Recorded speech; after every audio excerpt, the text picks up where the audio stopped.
विजयनगर के अंत में स्थित पुराना जीर्ण शीर्ण घर हमेशा मेरे लिए जिज्ञासा का स्रोत रहा है।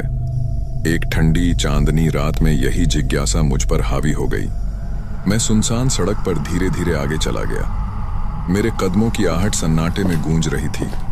मैं घर के चरमराते दरवाजे को देखकर डर रहा था। एक धीमी भयानक चीख के साथ वह दरवाजा खुल गया, मानो मुझे अंदर आमंत्रित कर रहा हो। जैसे ही मैंने दहलीज पार की, मैं डर से कांपने लगा।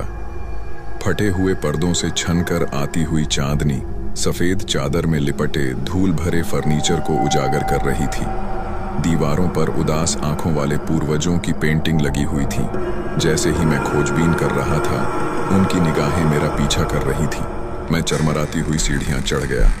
तभी अचानक किसी के रोने की आवाज सुनकर मैं रुक गया। आवाज का पीछा करते हुए मैं अंधेरे कमरे में पहुंचा।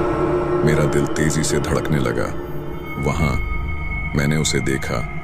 लंबे उलझे हुए बालों वाली एक आकृति। उसकी आंखें खाली और खोखली थीं।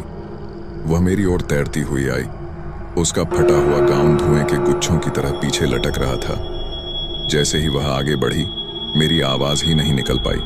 उसकी बर्फीली उंगलियां मेरी त्वचा को छू रही थीं। उसकी आंखों में निराशा भर आई और उसने फुसफुसाते हुए कहा, मेरी मदद करो। अचानक ही कमरा पीड़ित आत्माओं से भर गया। उनकी पीड़ा भरी चीखें मेरे दिमाग में गूंज रही थीं। दीवारें पास आने लगी, छत नीचे सरकने लगी और मेरे हाथों को दीवारों से निकलती रस्सियां जकड़ने लगी। मैं उनकी पकड़ से बचने के लिए संघर्ष कर रहा था। मैं बहुत घबरा गया और तभी अचानक मेरी नींद खुलती है।